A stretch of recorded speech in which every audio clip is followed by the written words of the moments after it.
Terima kasih pemirsa, Anda masih bergabung bersama kami di iNews NTB. Pemerintah Kabupaten Lombok tengah melakukan akurasi produk UMKM. Produk yang dinyatakan lolos akan mendapatkan stand pada event MotoGP Maret mendatang.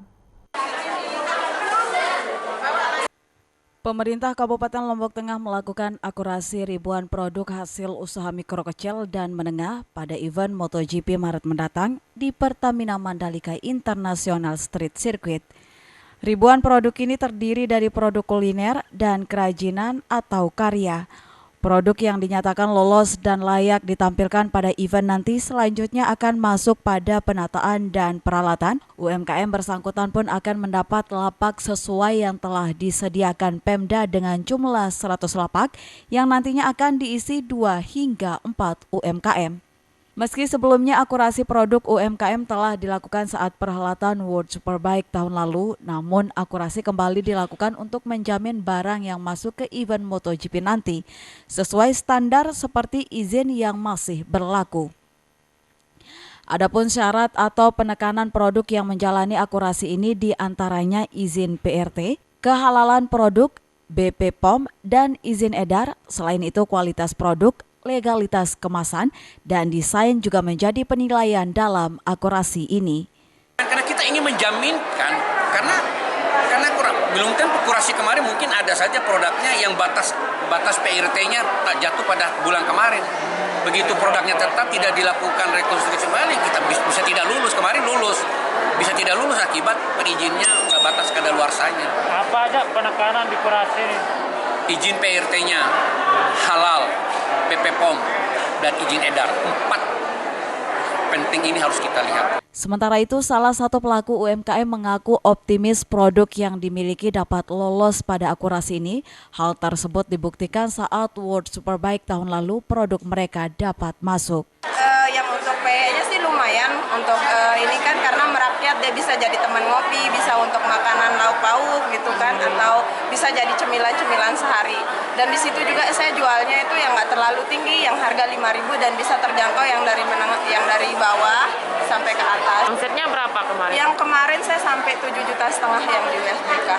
Salah satu jenis produk yang cukup menjadi favorit pembeli pada World Superbike tahun lalu diantaranya peyek, yang merupakan jajanan khas Sasak, dan jajanan khas lainnya seperti tare, keciprut, dan sejenisnya. Ada 50% untuk USBK kemarin. Iya. Kemasannya sama dengan USBK kemarin sampai sekarang.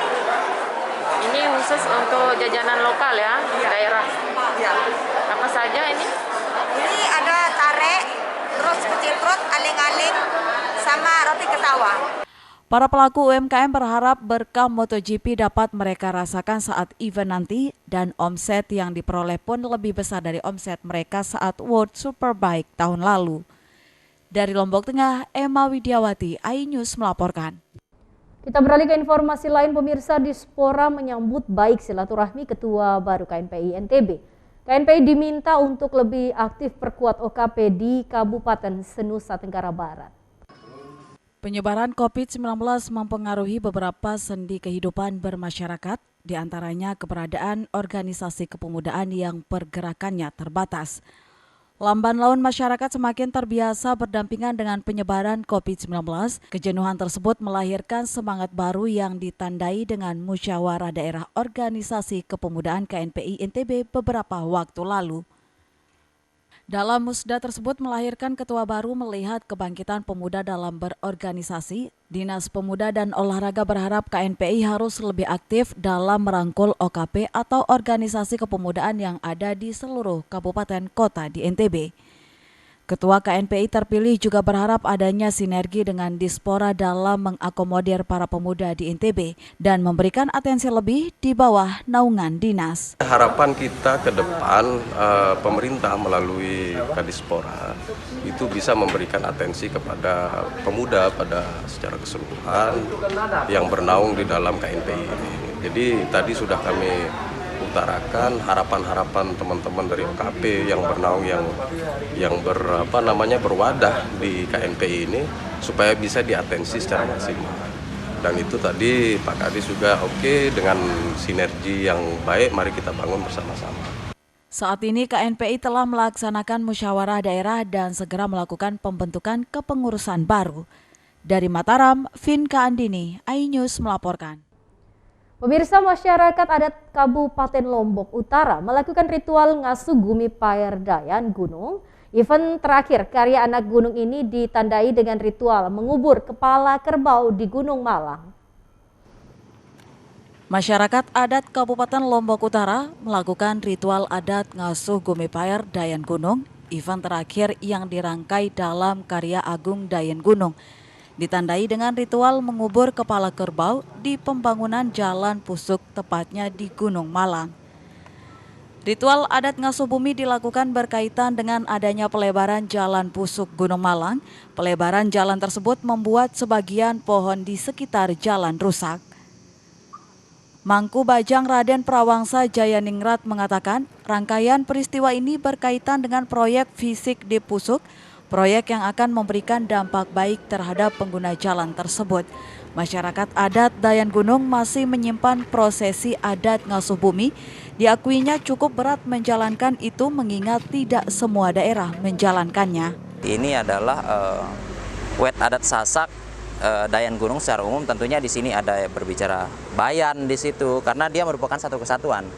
Bayan tidak bisa berdiri sendiri, begitu juga dengan Sokong tidak bisa berdiri sendiri. Jadi dia saling kait mengait. Artinya sebenarnya mulai dari timur ini baik begitu Sembalun sebenarnya sampai di Mambalan itu punya kaitan sebenarnya.